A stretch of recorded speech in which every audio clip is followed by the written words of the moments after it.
তুই ঢাকা থেকে নরম হয়ে গেছিস দেখা কি? এখন রাত 11:15 বাজে।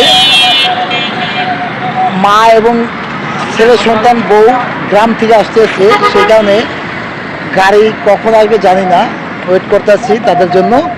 তারা আসলে তাদের বাসায় নিয়ে যাব রিসিভ করে। সেখানে চলে আসলাম মিরপুর 14। যাক, গাড়ি চলে এসেছে, এখন 1:15 বাজে। এই যে গাড়ি চলে এসেছে, এই সামনে যাচ্ছি গাড়ির কাছে। এই যে ভাগ্নে এবং ওই যে আমার ছেলে নামতে আছে। মা ব্যাগ কয়টা? এই যে তুই দেখ, এই দুটোই। তুই ঢাকা থেকে নরম হয়ে গেছিস দেখা কি? তবে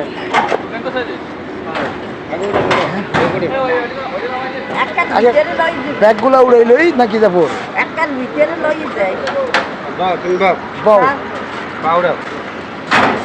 আর জানি কোন খেলা মা উড়ো। কেউ বমি রে না। যেহেতু অনেক রাত, পরিচিত রিক্সা সমস্যা নেই, যে জাফরের রিক্সায় উঠাই দিলাম মাকে।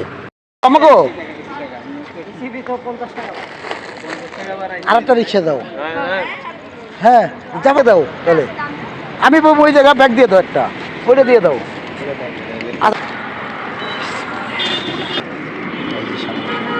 যাই হোক, এক রিক্সা আমরা উঠেছি, মা আর আমার ছেলে ভাগ্নে এক রিক্সা, যেমন পেছিয়ে রিক্সা ওরা উঠেছে।